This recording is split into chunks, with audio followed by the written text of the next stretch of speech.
Deyir ki, bir gün küçədə gedirdim, xəlvət bir küçədəydim, gördüm bir cavan oğlan yorğun, pərişan haldadır. Həyat yorub onu, əldən düşüb. Sıxıntı içindədir, öz-özü ilə danışır, amma Allahla dava eləyir, Allaha hökm çıxardır, Allahı edam eləyir. Mən də ruhani libasında keçirəm, dedi məqamda da, biz də Allahın vəkiliyik axı.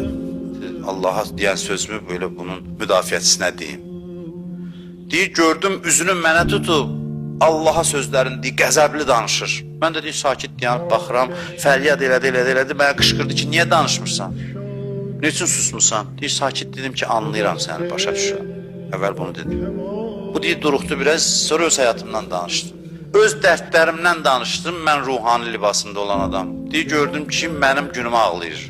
Dedim ki, mən çox bəlalarla rastlaşdım, amma mən ayaqdan düşmədim, daha da güclü oldum. Dərdlərimdən dərs aldım. Mən bütlərin əsiri idim, bütlərə əsir olmuşdum, sənin kimi. Bəla zərbələri ilə bütləri qırdım, bütlərin əsarətindən azad oldum. Cəmaatın namərdliyini gördüm, qırıldım onlardan. Sonra öz-özümə dedim, axı, niyə gözləntim var idi ki, əvvəldən bilərdim. Sonra zərbələr çoxaldı, öz-özümə fikirləşdim ki, Allah niyə məni bu qədər yandırır?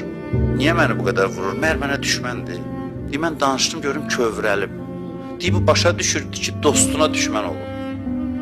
Bu başa düşürdü ki, təşəkkür əvəzinə etiraz edir. Mən dedim ona ki, demirəm dərdlərə döz. Dərdlərini təhlil elə. Öz əməllərin nəticəsidir, öz səhvlərini düzəlt.